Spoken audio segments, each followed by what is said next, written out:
And now, stand by for adventure. 3, 2, 1.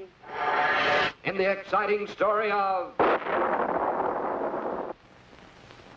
the Runaway Rocket. It was midnight. An intense full moon beamed down on 00 Island as little Squeak slept in his cozy bed and Scratch snored loudly in his darkened cave below. All was peaceful as Colonel Bleep studied the Futonic radar scanner.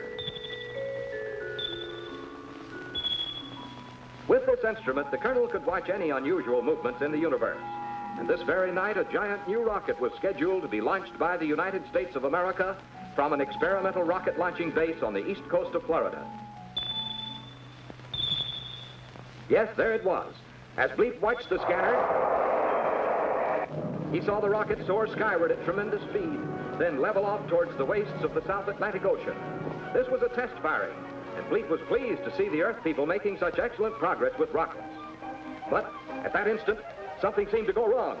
The moon appeared to concentrate all its glowing power on the nose of the missile, forcing it to veer off its planned course and to streak instead directly toward 00 Island. In only seconds, it would come crashing down to destroy Squeak's little dream house, Scratch's peaceful cave, and Colonel Bleep's headquarters for his secret mission here on Earth.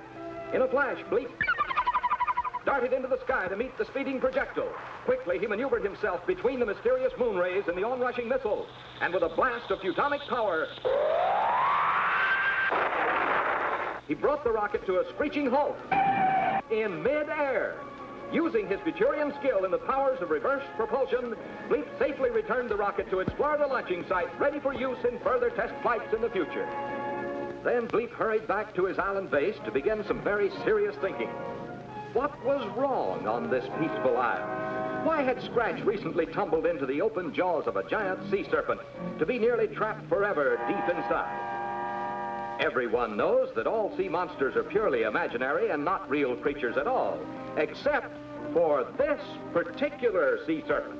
Yes, this monster had been real enough.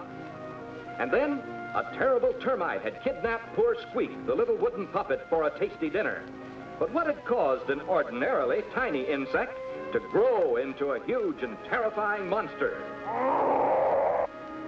Bleep turned to his microscope to examine again those traces of interplanetary wood dust which he had discovered on the wings of the termite.